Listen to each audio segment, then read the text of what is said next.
गुणों के गान में वे वर्धमान महान जिन विचरे हमारे ध्यान में।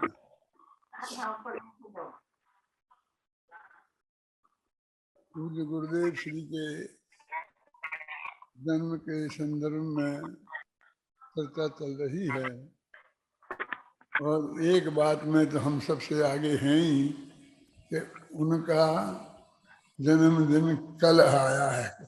सारा विश्व कल मनाएगा और हम आज उसके एक दिन पहले मना रहे हैं।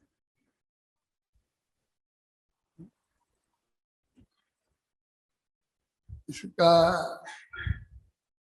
कारण ये भी है कि हमें सब जो प्रमुख लोग हैं गुरुदेव के मिशन के, वो सब सहज उपलब्ध हो गए हैं। कल हम मनाते तो नहीं होते उपलब्ध, क्योंकि वो कई जगह व्यस्त होते, फिर भी सब जगह तो नहीं जा सकते थे। तो हमारे यहाँ आ जाते तो हम दूसरों के लिए विघ्न बनते, वो नहीं आते तो नहीं आ पाते। एक तो हमें सब विद्वान प्राप्त हो गए, वक्ता प्राप्त हो गए और श्रोता भी प्राप्त हो गए, क्योंकि सब श्रोताओं को विभिन्न जगह बढ़ जाएंगे कल, और आज उन सब एक साथ हमको सुन रहे हैं। अपने उन सब विद्वानों के माध्यम से अपने उन सभी श्रोताओं को सबसे पहले गुरुदेव की बात प्रस्तुत करने का सौभाग्य हमें इस एक दिन पहले मनाने में प्राप्त हो रहा है, और कोई कारण नहीं है। कल भी हम सब फ्री हैं, कल भी हमारे लिए सब सुविधाएं थी, लेकिन आज ये तीन कारण तो ये हैं, और चौथा रविवार है। रविवार है, सब लोग स्वतंत्र भी हैं। कितनी भी देर तक हम मनाते रहें तो मेरे भाषण के अंत का इंतजार नहीं करेंगे आप लोग। मैं बहुत जल्दी भी खत्म कर सकता हूँ, बहुत देर तक भी बोल सकता हूँ। मुझे खुद भरोसा नहीं है, मैं आप लोगों को क्या भरोसा दिलाऊं।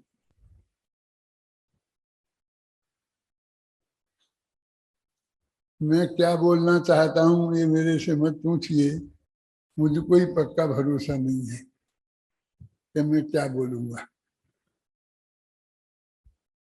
पूज्य गुरुदेव श्री के पूर्वाध जीवन के संबंध में मुझे ज्यादा रस नहीं था, नहीं है, क्योंकि वो तत्व ज्ञान से सीधा नहीं जुड़ता है। और उनका जो उत्तरार्ध 90 वर्ष की उम्र उन्होंने जी है, 45 वर्ष की उम्र में वे अपने कुल के संप्रदाय में रहे, और उसके बाद मूल जो संप्रदाय दिगंबर जैन धर्म का है, कुंभ का है, उसमें आए। फिर भी आज मैं एक बात कहूंगा पूर्व के बारे में। जाना तो जितना आप हैं उतना मैंने भी बहुत कुछ है, लेकिन जो वैसे मैंने आज के व्याख्यानों में अभय कुमार जी से लेकर अनंत भाई तक के सब व्याख्यान आद्योपांत बहुत अच्छी तरह से सुने हैं। इसलिए क्या क्या बातें कही जा चुकी हैं उनके बारे में मैं ज्यादा नहीं कहता हूँ, लेकिन ये बात कह रहा हूँ कि किसी भाई ने ये बताया था कि गुरुदेव जब अदालत में गए तो जज ने कहा इन्हें कटघरे में खड़ा करने की क्या जरूरत है, इन्हें मुझे कुछ और भी लगाना लेना पड़ता होगा, उसकी क्या जरूरत है। और ये कहा कि इन्हें कसम दिलाने की भी क्या जरूरत है, क्योंकि ये तो ऐसे महापुरुष लगते हैं कि जिन्हें सत्य बोलने की कसम दिलाने की और झूठ नहीं बोलने की कसम दिलाने की जो हमारी अदालत की जरूरत है, उसकी जरूरत मुझे महसूस नहीं होती है। ये तो भारतीय संविधान की बात थी, ये तो सुप्रीम कोर्ट के जज से लेकर नीचे तक सबकी बात थी, ये तो भारत सरकार की बात थी। इसमें कोई ऐसी बड़ी बात नहीं थी। यदि वो जज साहब गुरुदेव से भी ये सब करवा लेते तो कोई उनके लिए कोई डिस्क्वालिटी नहीं थी। लेकिन उनके चित्त को इतना प्रभावित तो उनकी शक्ल ने ही कर दिया था। कुछ कमाल तो था। ये बात मुझे लगा कि मैं एक बात अपने विद्यार्थियों से वो सबसे कहा करता हूँ, तो मेरा शुरू से ये विचार रहा है कि तुम्हारा जीवन, कैरेक्टर, चरित्र ऐसा होना चाहिए कि तुम इस रेल के डब्बे के जिस कूपा में बैठे हो तो उसमें और 5-6 आदमी बैठे होंगे, तो उनको लगना चाहिए कि हमारे इस कूपे में कोई अद्भुत आदमी बैठा है। हम सब साधारण नहीं हैं। तुम साधारण नहीं हो। मैं तुमसे इनडायरेक्ट में ये कहना चाहता हूँ कि उन्हें लगना चाहिएगा। क्या अर्थ है? तुम ऐसे होगे ना तब तो लगोगे ना। यानी मुझे ऐसा लगता है कि तुम ऐसे महापुरुष हो कि जैसे और लोग नहीं हैं। तुम साधारण जनता नहीं हो। अपनी छाप, तुम यहाँ 1 घंटे बैठो तो तुम्हारी छाप छूटना ही चाहिए। कि बोलने का अवसर ही नहीं हो तो भी छूटना चाहिए। कांजी स्वामी ने क्या बोला था अदालत में? अभी तो एक शब्द भी बोलने का मौका नहीं आया था ना।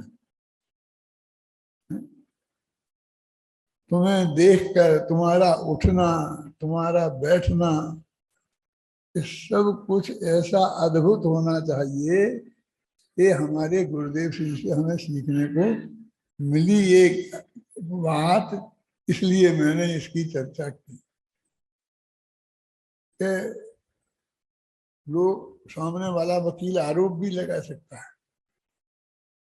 कि वो तो पक्षकार थे, ये कोई गवाह नहीं थे। उनके प्रति मजिस्ट्रेट के चित्त में इतना पूज्य भाव है तो ये हमारे लिए अच्छा नहीं। हम इस अदालत में इनका केस नहीं लेंगे, हम अपनी दूसरी अदालत में इस केस को ले जाएंगे, है ना। क्योंकि ये सिद्ध होता है कि ये प्रभावित होंगे। मैंने जब पीएचडी के लिए रजिस्ट्रेशन कराया तो उसमें लिख दिया था पंडित टोडरमल जी लगा दिया था, और कुछ नहीं। पूज्य मुझे कुछ नहीं लगाया था, व्यक्तित्व और कर्तव्य। तो मेरे प्रोफेसर ने जी काट दिया था कि मिस्टर भारिल, आप जी नहीं लगा सकते, क्योंकि जी में ये सिद्ध होता है कि तुम उनके भगत हो, अनुयायी हो, तुम्हारी उनके प्रति श्रद्धा है, इसलिए तुम सही रिसर्च नहीं कर सकते। जो तुम्हें उनके पक्ष में लगेगी वो तो मानोगे और बाकी दूसरी चीज को अवॉइड कर दोगे। इसलिए तुम जी नहीं लगा सकते, श्री नहीं लगा सकते, है ना। पंडित टोडरमल स्मारक ट्रस्ट, ट्रस्ट का नाम है, इसमें भी जी नहीं लगा है। आजकल तो ऐसे ट्रस्ट में परम पूज्य कांजी स्वामी फलाना ट्रस्ट, तो परम पूज्य लगाए, फिर कांजी स्वामी लगाए, फिर ट्रस्ट के नामों में श्रद्धा भक्ति से तो लगाते ही हैं। लेकिन लगाते वक्त जो बात मैं आपसे कह रहा हूं, मैंने उन्हें भी समझाई थी कि ऐसा मत करो, बस कांजी स्वामी पर्याप्त है। नहीं साहब, हम तो नहीं।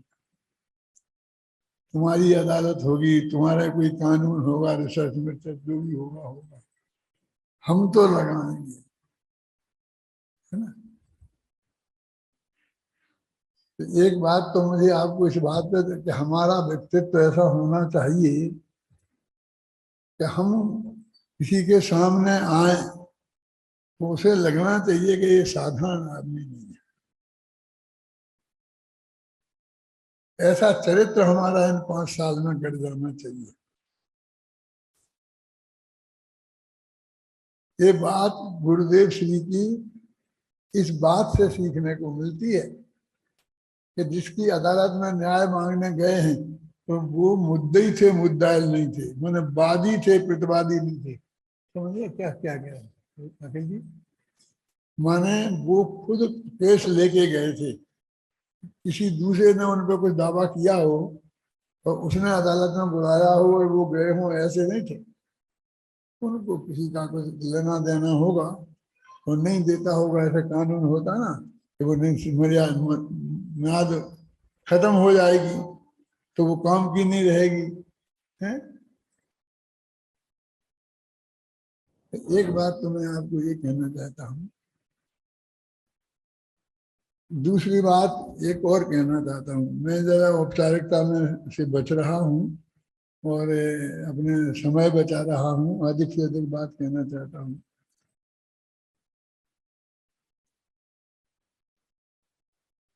मैंने स्वयं के बारे में भी सोचा है और आप लोगों से भी कह रहा हूँ। इधर ये एरिया है एक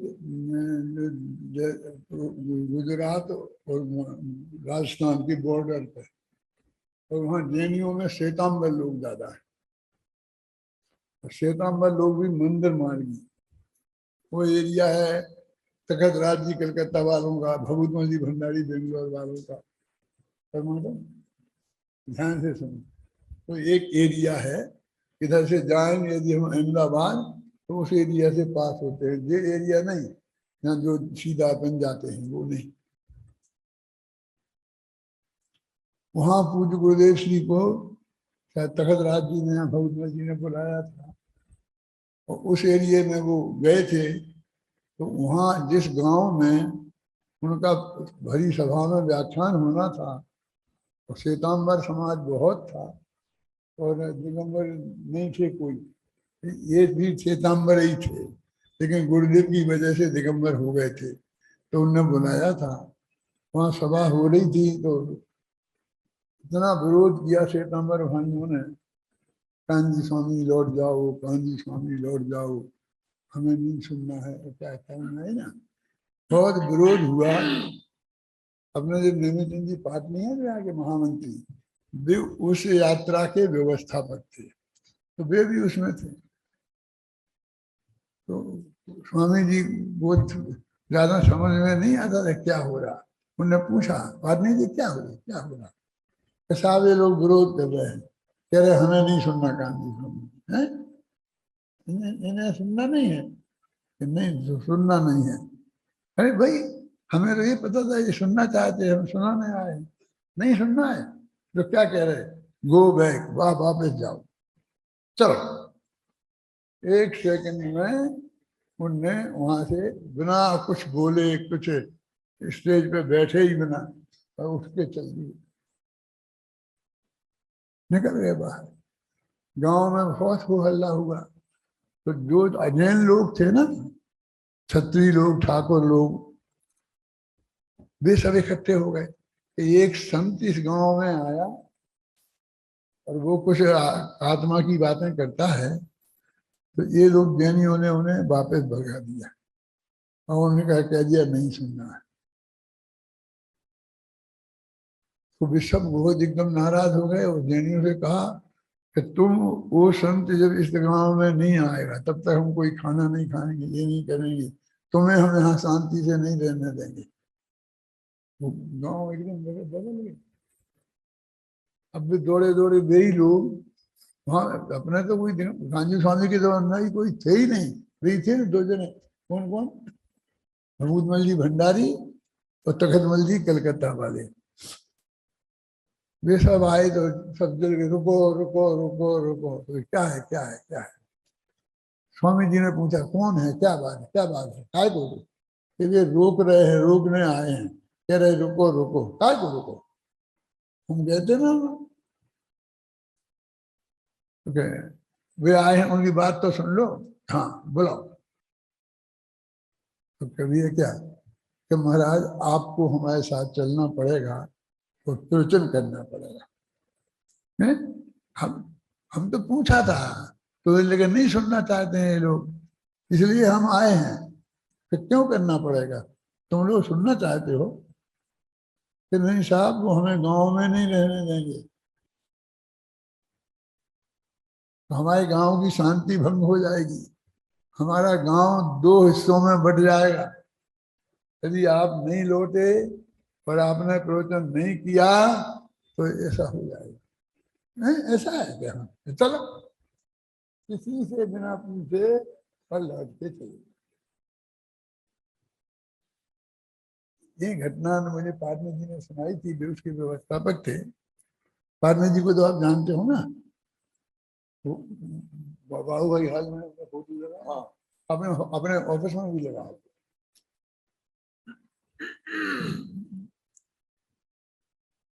आप समझिए मैं क्या कहना चाहता हूँ। हमें कोई ना बोलने में आग्रह होना चाहिए और ना नहीं बोलने में।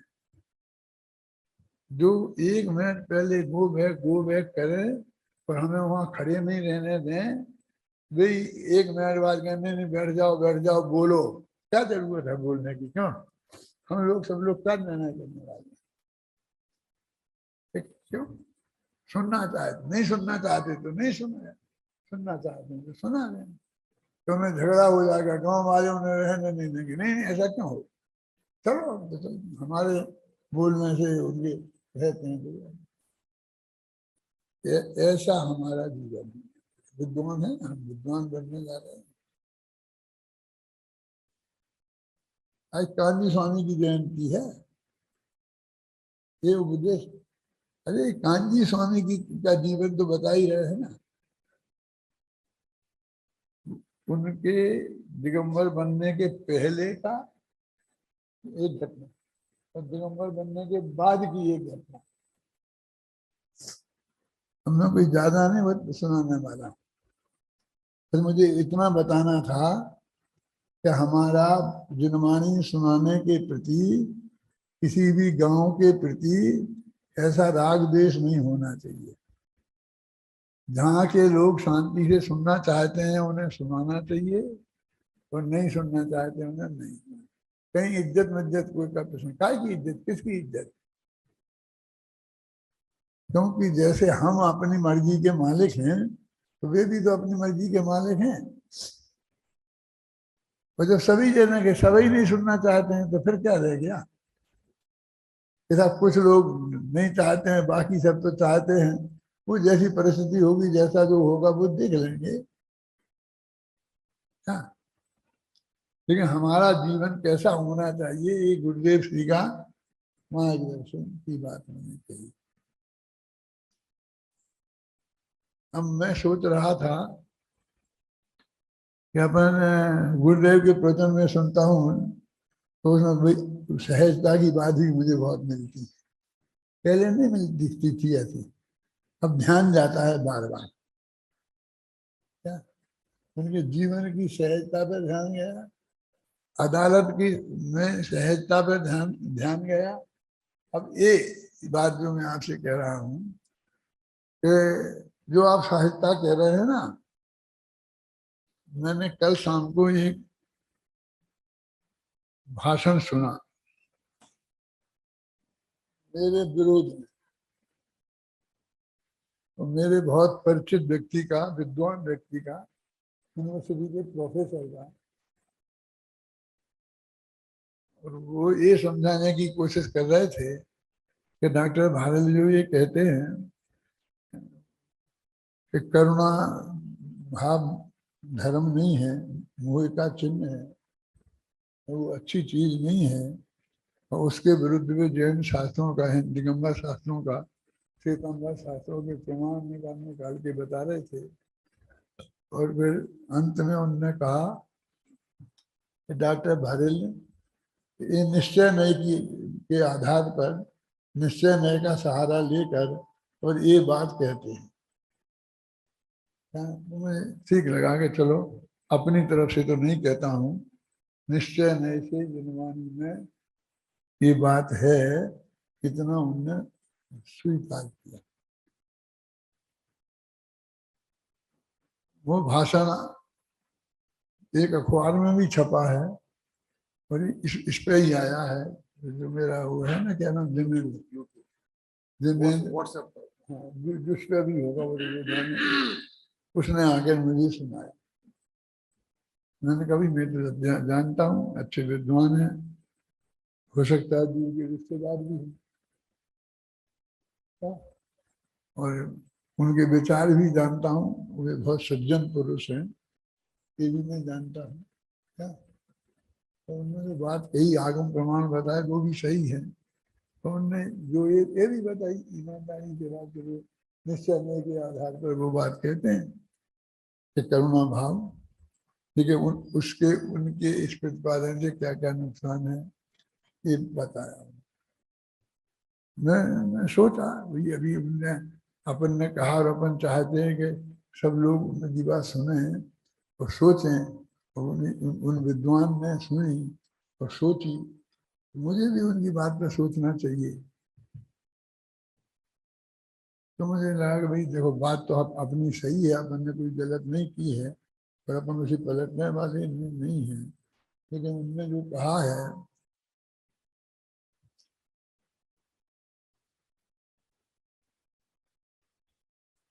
तो ऐसी एक सहजता के बारे में, मैं उसके बारे में अभी कुछ नहीं कहता हूँ।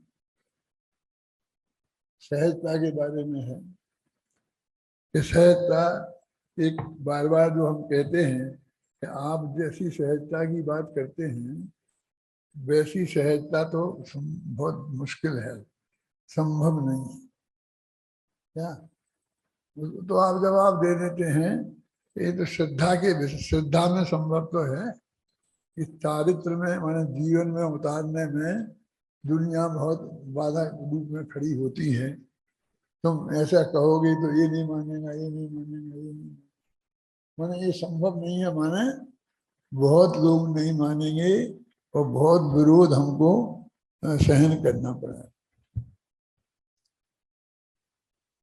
ऐसा। तो लेकिन आप कहते हैं कि श्रद्धा के लेवल कह के आप छुट्टी ले लेते हैं। फिर मैंने एक दफे ये भी, वो सामने वाला कहता है, मैंने अपनी किताब में भी लिखा है, मुझे ध्यान में आ रहा है जो मरम की बात आपको बताने की, वो बता रहा हूँ। कांजी स्वामी के बारे में क्या क्या बताना चाहिए, ये सब कांजी स्वामी का द्वारा सीखा हुआ जो तत्व ज्ञान है, उसी में से बता रहा हूँ। इसलिए इसको यहाँ वहाँ की बातें नहीं सुन। क्या कह रहा था? हमारे जैसे तुम नहीं हो गए हैं? तुम ये कह देते हो कि यदि भगवान के ज्ञान में तुम्हें मारीच जैसे अनंत भव बाद मोक्ष जाना आया, और आ गया वो सामने, मारीच के सामने आ गया था ना, तो भी तुम मानोगे क्या?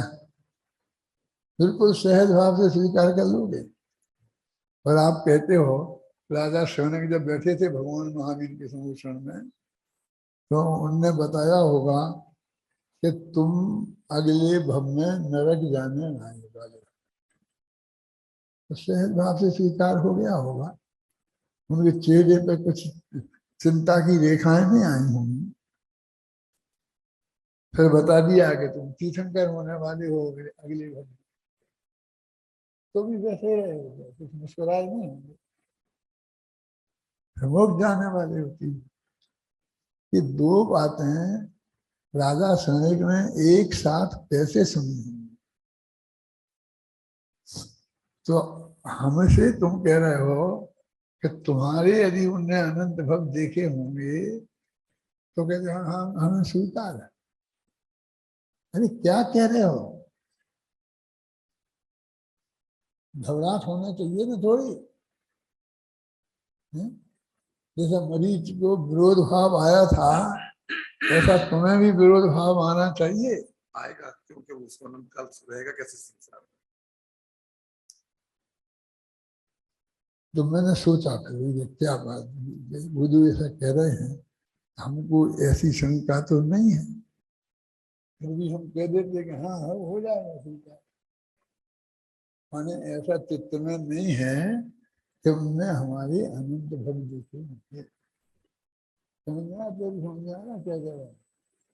इसने ही सुनाया था, वो देख मुझे पढ़ के। हमें तो शंका तो नहीं है, हमको तो ऐसा लगता है कि भैया अत्यंत निकट में लोग जाने वाले हैं, तो ऐसा क्यों कहा? अरे हमने क्या कहा, तुमने सही नहीं समझा। हमने कहा कि ऐसा, ऐसी बड़ी कीमत हो तो भी स्वीकार करना चाहिए सहज भाव से। समझ में आया? असल ऐसी धमकी मत दो तुम हमारे डरने के लिए, हैं? तुम बहुपाल राजा था, महिपाल राजा था थे, श्रीपाल के पिताजी, मैना सुंदरी के पिताजी। तो उन्होंने कहा था कि मैंने जो सुना था ना, नाटक देखा था, तो उन्होंने तो ऐसा सुना था कि हमारे भाग्य में जो लिखा होगा वो मिलेगा, तुम्हारे, तुम कौन होते हो देने वाले? तुमने कहा बेटी तेरे को कैसा पति चाहिए, कि तुम क्यों पूछ रहे हो, तुम दे सकते हो? कि हाँ मैं तेरा बाप हूँ और मैं इतना बड़ा सम्राट हूँ, जिससे कहूंगा कि तू मेरी बेटी से शादी कर ले वो करेगा, और नहीं करेगा तो फिर मैं देख लूंगा। अच्छा फिर आप देख लोगे? उसने कहा तुम कौन होते हो, मेरे भाग्य में जो लिखा होगा वो लिखा। मैं जो सोचता हूँ कि मुझे लिखना है श्रीपाल मैना सुंदरी नाटक, यदि वो लिखा गया तो मेरी पक्की कोई गारंटी नहीं है। अभी कल से लोग कहेंगे आपने कहा था, हम लिखना है, लेकिन मैं मंत्र बता देता हूँ ना, तो मेरे बहुत विद्यार्थी हैं, कोई भी लिखेगा। वो ये कहेगी कि पापा तुम कौन होते हो, वो तो पहले से ही नक्की है, तो केवली के ज्ञान में आया हुआ है, कोई कर्म वर्म के भी नक्की नहीं है, कोई भाग्य मार्ग से नक्की नहीं है।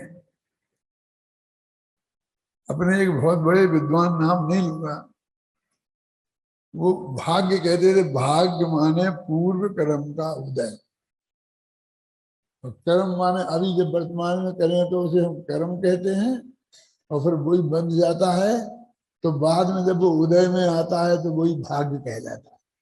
यानी कर्म उदय में आएगा, जैसा हमने बांधा है तो वो हमारा भाग्य। लेकिन अर्थशास्त्री अपने ग्रंथ है ना आत्ममीमांसा, उसमें एक ऐसी वो व्याख्या आती है, भाग्य माने क्या? परमात्मा विष्णु, भाग्य माने क्या?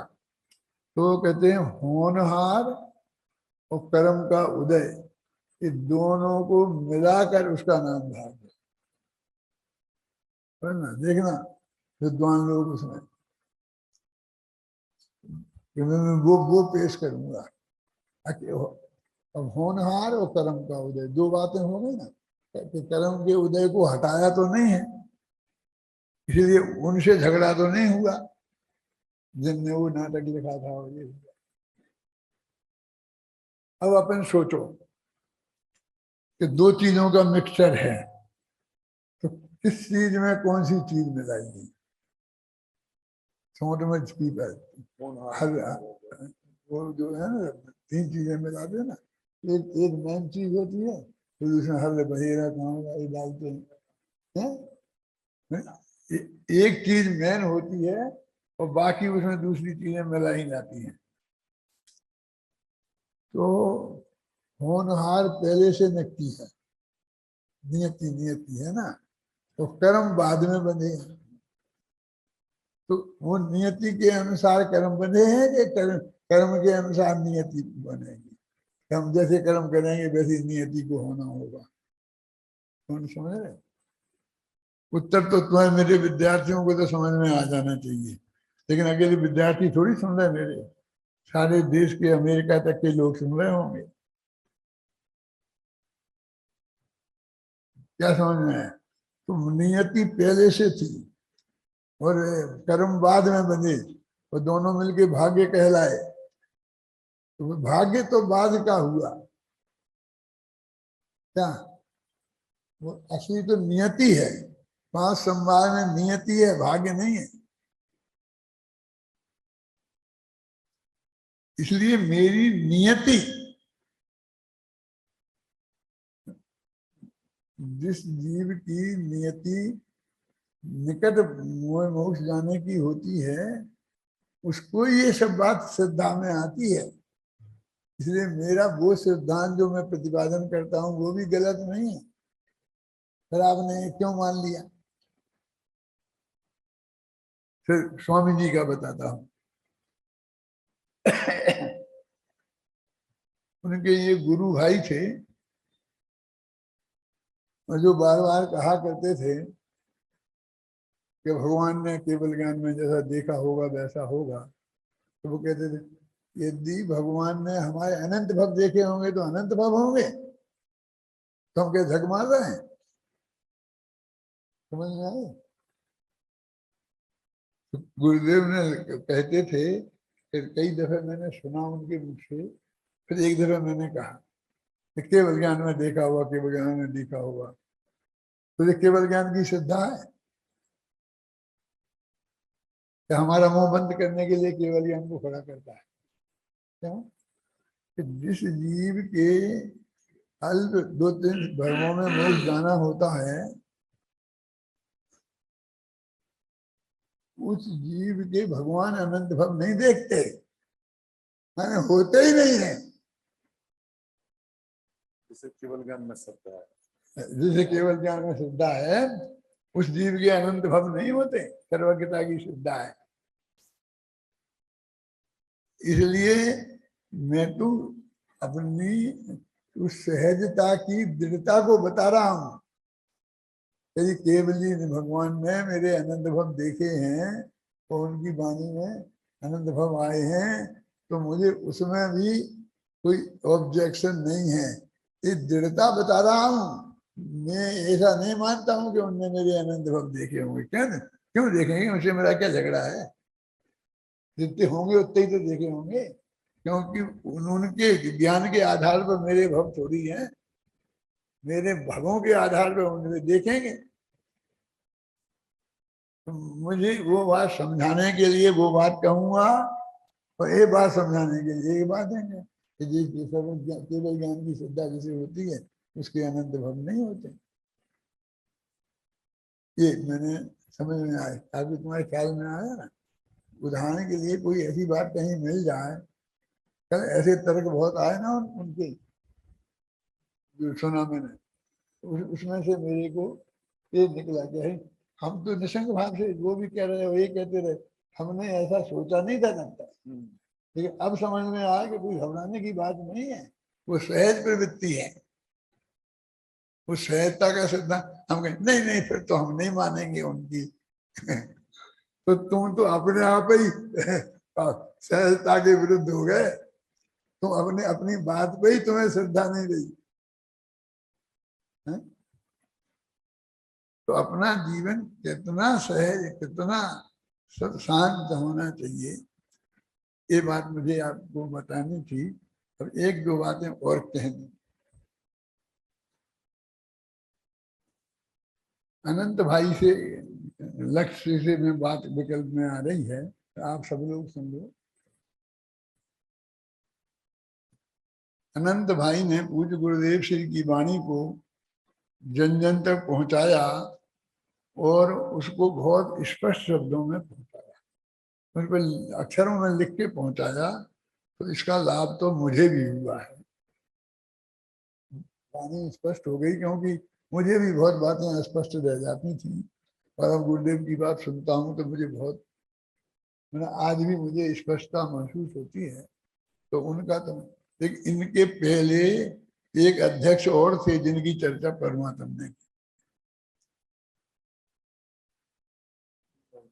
वो नवनीत भाई को भी बताना चाहता हूँ, तेरे को भी बताना चाहता हूँ वो बात। मालूम है, सोनगढ़ ट्रस्ट की मीटिंग में ये प्रस्ताव आया कि पूज्य गुरुदेव श्री की वाणी का प्रत्येक प्रवचन का कैसेट परमानेंट बनाने की व्यवस्था की जाए। मालूम है कि नहीं मालूम है? बहुत लोगों को मालूम नहीं होगा, किसी को बुरा भी लग सकता है, लेकिन मैं सबकी जानकारी के लिए बताना चाहता हूँ कि तुम्हें हमें तो अध्यक्ष महोदय ने ट्रस्ट की मीटिंग में ये प्रस्ताव रखा, समझना, अध्यक्ष की प्रस्ताव, और गुरुदेव की वाणी के टेप बनाए जाए। ये समाज कैसा है ये बताना चाहता हूं मैं आपको। हमारे तुम्हारे साथ भी ये बातें बीती होंगी, समझ रहे हैं? तो गुरुदेव श्री जिंदा थे और वहीं मौजूद थे जहां वो मीटिंग हो रही थी।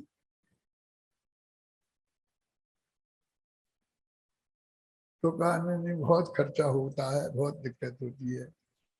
उन लोगों को भी कहना चाहता मैं फोन में के पास कोई पैसे की कमी थी और गुरुदेव के जो मुंह से वाक्य निकल जाता था सब लौटाने के लिए तैयार बैठे थे। वो नहीं लौटाने वाले को मैं बता रहा हूँ, कुछ लोग नहीं लौटाने वाले भी बैठे। ऐसा आदमी लगता तो बहुत बुरा है, ट्रस्ट वालों को ही बुरा लग सकता है, मैं जानता। लेकिन इस तलाश लेना ये गलत बात है कि सच्ची है।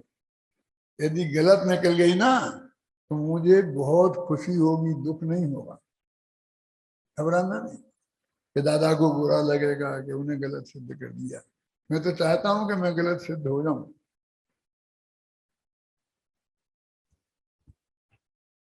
और फिर जिनने प्रस्ताव रखा उनकी भावना तो व्यक्त हो ही गई थी, उनने और आग्रह भी किया होगा। और भी कोई दो चार ट्रस्टियों में भी होंगे कि जिनने उनका समर्थन किया होगा, लेकिन वो बहुमत से पास नहीं हो पाए। वो प्रस्ताव फेल हो गया था। तो उनने दूसरी बात कही, ट्रस्ट के अध्यक्ष थे वो, कि भाई खर्चा होगा ना, यही तकलीफ है गुरुदेव का कैसेट बनाने में, तो किसी को तकलीफ नहीं है ना, तो वो खर्चा मैं करूंगा, मैं व्यक्तिगत करूंगा। ट्रस्ट के अध्यक्ष की हैसियत से भी मैं कर सकता हूँ, मैं ट्रस्ट की तरफ से भी कर सकता हूँ, लेकिन मैं अपने व्यक्तिगत तरफ से करूंगा। तो मुझे आप परमिशन दो, क्योंकि गुरुदेव तो ट्रस्ट मतलब ट्रस्ट के ही हैं, और इसलिए मैं चाहता हूँ। तो ट्रस्ट ने मंजूरी दे दी। उन ट्रस्टियों को मैं बहुत धन्यवाद देता हूँ कि उनने मंजूरी दे दी। तो भाई को क्या नाम नवनीत भाई को, वो एक बन गया। अनंत भाई से ये कहना चाहता हूँ कि यदि नवनीत भाई ने इस कीमत पर वो नहीं बनाए होते तो आप किन्हें घर घर पहुंचाते, किनको शुद्ध करते, किनकी आवाज ठीक करते, बोलो। और हम कहते कि गुरुदेव श्री ने ऐसा बोला था, हमने उनको साथ साथ इन कानों से सुना है, तो कौन मानता कि कहा था कि नहीं कहा था, है ना? तो हमने सुना है, हमें पता है, फिर भी हमारी बात जगत माने इसके लिए भी वो जरूरी है। तो एक उनकी महानता पर मैं चार चांद लगाना चाहता हूँ कि और गीत गाना चाहता हूँ कि उन्होंने उस कीमत पर किया। और उन्होंने एक भाई को उस वक्त इतने बड़े बड़े वो होते थे टेप रिकॉर्डर, एक आदमी उठा नहीं सकता था, और उनमें वो स्पूट बनते थे और वो चलते थे। एक आदमी को नौकरी में पूरी तनख्वाह देकर और आने जाने का खर्चा देकर सारे देश में घूमो और गांव गांव में मोक्षी मंडलों में जाओ और ये गुरुदेव के टेप सुनाओ। मैंने गुरुदेव तो यहाँ बोले हैं और आज कई प्रवचन सारे देश में तुम जाके सुना के आओ, मैंने घर घर में पहुंच जाए। ये इंतजाम में भी उनने खुद की तरफ से किया था, उन्हें तनख्वाह भी उनने खुद दी। ये भी कन्फर्म कर लेना, वो मेरी बात पर नहीं मानना पड़ता, जो मेरी जानकारी है वो कह रहा है। तो मैंने कहा था ना कि ये मुझे देख के तकलीफ होती है ये स्टार ऑफ इंडिया, मैं स्टार ऑफ इंडिया को स्टार ऑफ इंडिया देखना चाहता हूँ। हैं? दीपचंद जी से घूमते थे वो। पहले दीपचंद जी, दूसरे मधुपुर भाई, तीसरे रमेश भाई। तीन को तो मैंने देखा है, वो तीनों हमारे अशोकनगर में आए थे और हमने गुरुदेव का कैसेट सुना था। तो तीनों शायद मलकापुर के थे। वो वर्तमान के प्रचार को भी हमने सुना था। ये बातें पूरी मालूम नहीं होंगी, मालूम तो सबको ही होंगी, लेकिन उसको ने इतना वजन नहीं दिया होगा। हमने तो उस पर वजन दिया था कि इस तरह से। और मधुकर भाई से भी मेरी बात हुई, रमेश भाई से भी, दीपचंद से तो हुई थी। उन्हें मैंने उसमें दृढ़ किया कि ये रहो दादा, बहुत तकलीफ होती है, ये तकलीफ होती है, ये यात्रा, क्योंकि प्रतिष्ठित विद्वान तो थे नहीं, तो कोई रेलवे स्टेशन पर लेने तो आने वाला था नहीं, और कुली ऐसे मिलते नहीं थे, खुद सामान उठाना पड़ता था, अपना सामान, और वो इतना बड़ा वो कैसे तो ले जाना पड़ता था। और मंदिर में जो सात सभाएं चलती थी, अब वे ही श्रोता सुनते थे। बहुत ऐसे थे कि हमें समझ में नहीं आता, कुछ नहीं, हमारा तो प्रयत्न नहीं होने दो। लेकिन साल भर तक निरंतर आदमी घूमता रहता था। ये काम उनने किया था, ये बात मैं बताना चाहता हूँ। और मैं तीनों महानुभावों को, तीनों माने नवनीत भाई, अनंत भाई, रमेश भाई, और वो तीन आदमी दीपचंद भाई, मधुकर भाई और रमेश भाई, मलकापुर के, इनने जगह जगह ले जाते थे। और आज आनंद भाई ने तो सब घरों में ही पहुंचा दिए, रोजाना ही टेप चला दिए। तो ये महान काम है। ये सभी लोग बहुत बहुत धन्यवाद के पात्र हैं, जो मैं खुद रहा हूँ उन दोनों में, और मैंने अपनी आंखों से देखा है और जो फील किया है, वो बातें मैंने कही हैं। और मैं ज़्यादा बात ना, दूसरी अभी बात मेरी बाकी पूरी नहीं हुई। आज मुझे इस बात की भी बहुत प्रसन्नता हो रही है कि अखिल बंसल ने आके यहाँ बोला, बहुत बढ़िया बोला, कविता बनाई, और उसमें वो सिद्धांतों का समर्थन है। मैं इससे कहता रहता था हमेशा, लेकिन ये मुस्कुरा के रह जाता था, मुझे कोई जवाब नहीं दे रहे, मुझे भरोसा नहीं था कि ये मेरे साथ 30 साल, कितना है, 45 साल रहते हो गया, ये क्या है, इसकी क्या है। लेकिन आज इसका जीवन, मैंने कल परसों कहा था, आज इसका जीवन मुझे बदलता दिखाई दिया। इस बात की मुझे बहुत खुशी है।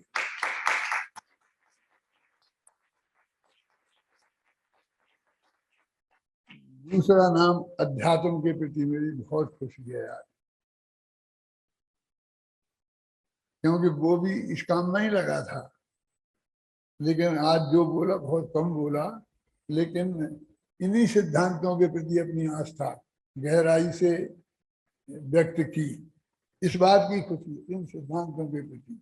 और एक बात और मैं घर की प्राइवेट बातें होती वो बताना चाहता हूँ। मेरे पास अध्यात्म का फोन आया कि परमात्म भाई साहब कह रहे हैं कि मैं देवलाली नहीं आ पाऊंगा, तो मेरा काम तू संभाल लेना। क्या? मुझसे नहीं कहा इसने, उससे कहा। तो उसने कहा, मैंने उनसे कह दी, काम तो मैं सब संभाल लूंगा, चिंता की बात नहीं है, लेकिन आप जरूर आओ। बहुत आग्रह किया है, और ये कहा कि 5, 7, 10 दिन तो आओ ही आओ, और फिर चले जाना बीच में। काम वाम की बात नहीं, काम तो हम सब संभाल लेंगे जैसा होगा, पर लेकिन आप उसके लिए, इसके लिए तैयार करो।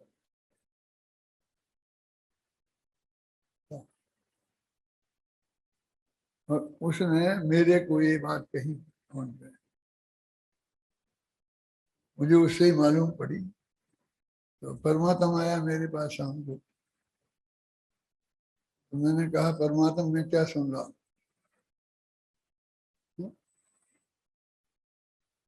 क्या सुन रहा हूं? तुम्हें 2 दिन पहले पहुंचना है और 2 दिन बाद वहां से निकलना है।